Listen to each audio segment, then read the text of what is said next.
Have you ever wondered before why a millionaire or billionaire would enter politics? Someone who already have generational wealth, and you see these people entering politics and you wonder to yourself, why would you enter politics? You're entering politics to get paid millions when you already have hundreds of millions of dollars. And normally you'll get these Anansi story from these millionaire or billionaires that the reason why they're entering into politics is because they care so much about their country. They want to make a difference and they want the people of their country to be better. And you wonder, like, you have generational wealth, you have billions.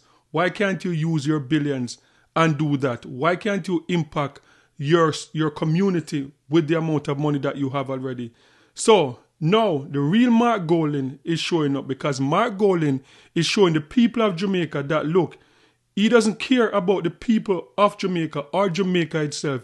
The only thing that Mark Golding cares about right now is becoming the next Prime Minister of Jamaica. And the reason why I'm saying that is when Mark Golding came out with a press conference only 4 days after the worst natural disaster in the history of Jamaica, I came out and I said that I thought that that was inappropriate, and I've never seen that happen before. I never saw it happen in Gilbert, and I never saw it happen in Ivan. When natural disaster strikes, both parties come together and try and get back to normalcy as fast as possible. So when Mark Golding came out with that press conference, to me, I believe that Mark Golding was trying to gain political mileage out of it.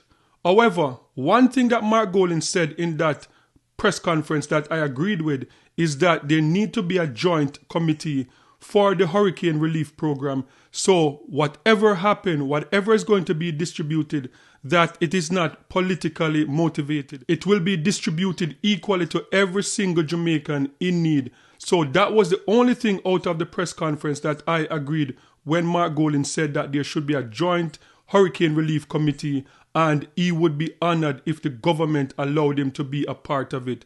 And fast forward, a few days after, they went to cabinet and Mark Golding reiterated that if given the opportunity, the People's National Party would like to join with the governing party and have a joint committee to make sure that no Jamaicans are left behind. No Jamaicans that suffer from this hurricane will go without hurricane relief. And as I said, that was the only thing I agreed with the opposition leader. So fast forward now, yesterday we see a letter by Floyd Green. Floyd Green receiving a letter that Mark Golding no longer wants to be a part of a joint committee, no longer wants a joint committee. So what is the problem now? Where is the Mark Golding that cared about the people of Jamaica? Where is the Mark Golding that wanted PMP and JLP that was affected to be treated equally? Where is that Mark Golding? Let's talk about it.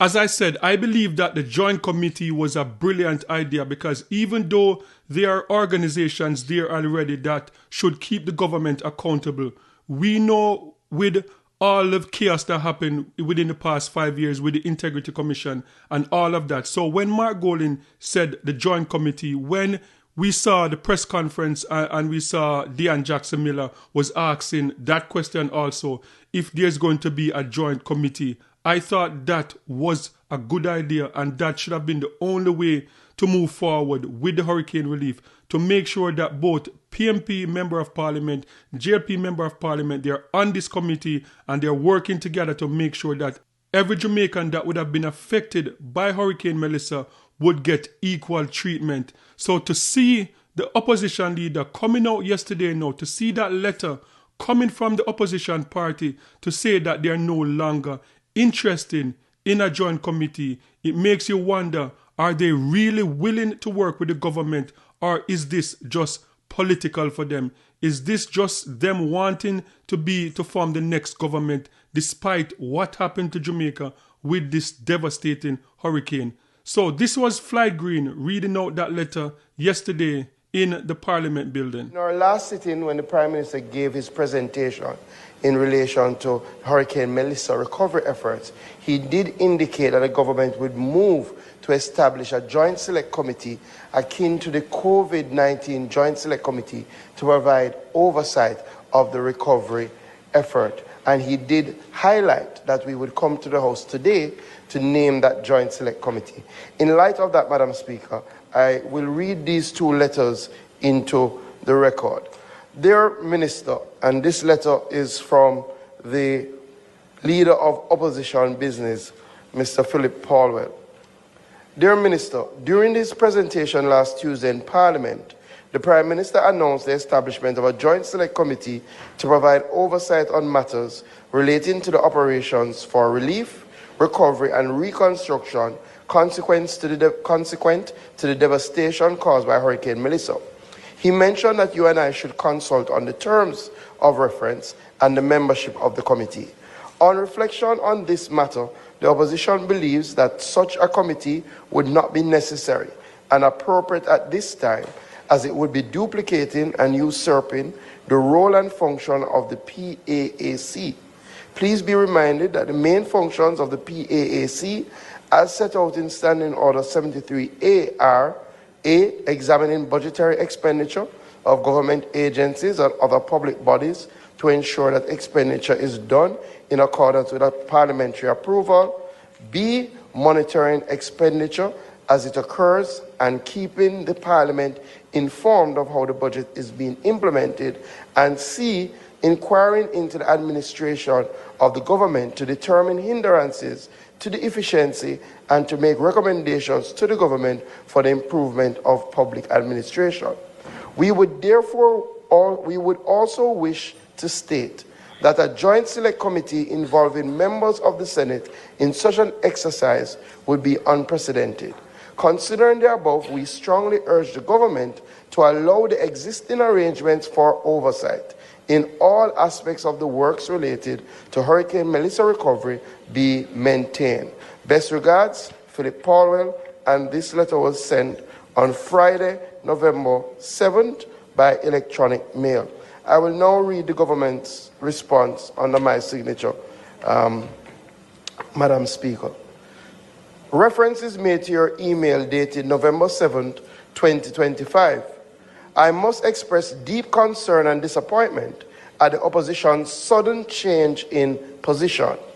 This reversal is particularly surprising, given that during your press conference on November 3rd, 2025, the leader of the opposition explicitly called for additional oversight of the process.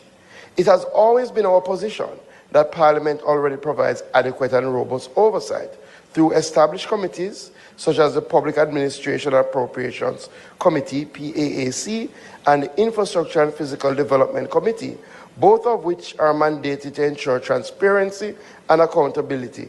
In fact, the Infrastructure Committee has already called for a meeting to begin its work in this regard.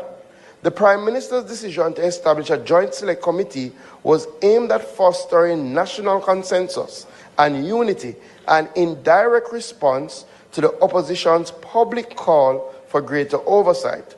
The precedence for this approach was established during the COVID-19 pandemic, when a similar oversight committee was appointed to consider the COVID-19 pandemic and related matters. It is therefore both perplexing and troubling that the opposition now appears to be retreating from its own stated position. Such inconsistency not only undermines constructive engagement, but also shows that the opposition is not able to take a clear and principled stance on these matters. In light of your indication that you will not be supporting the establishment of the Joint Select Committee, we will proceed in accordance with the existing parliamentary orders. We will make the existing standards and structures of the parliamentary system work. The government remains committed to transparency, accountability, and collaboration, but we urge the opposition to adopt a consistent and coherent position so that meaningful progress can be achieved in the national interest. Under my signature dated November 7, 2025. And just in case you forgot, this was Mark Golding just a week ago making his point of why a joint committee would be a good idea for the government and the opposition leader to work together to restore the people of Jamaica. Prime Minister, I have some concerns, and you've heard my recommendation, and I'm glad you're giving it thought, and I'm glad you're listening to what we're saying so carefully, and listening to others as well. That's a good thing. I too want to endorse, as I have been, the importance of us as leaders in this society being united in the response to this terrible calamity.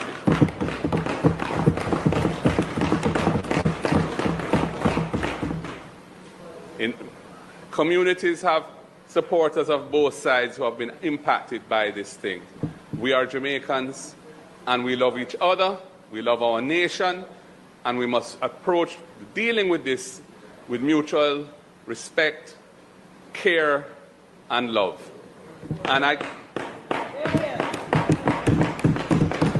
can assure you, Prime Minister, that we genuinely seek to be part of the solution to help Jamaica get through this.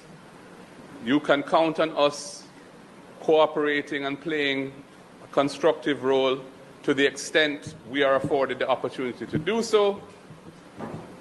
And I hope that in the design of the overall mechanism for charting the course forward, for dealing with the rollout of the recovery and reconstruction, that the need for unity, the confidence that will come when people at home and abroad see a united mechanism, a mechanism built on that principle, being the way in which it is done.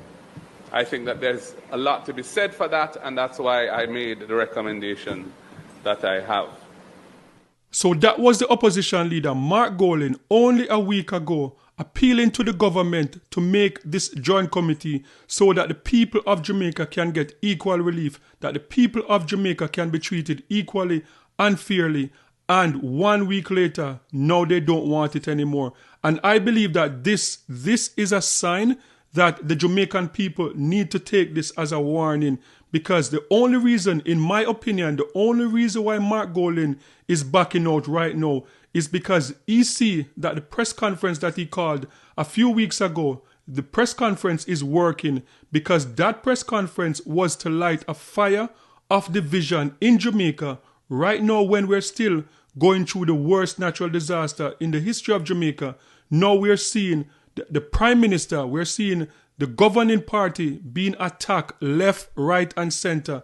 Everything that the government is trying to do, they are attacked. Whether it's reopening school, they are attacked. People are attacking about the care packages. People are coming out spreading a lot of misinformation that they're not getting enough food in the care package. They're not getting enough care package.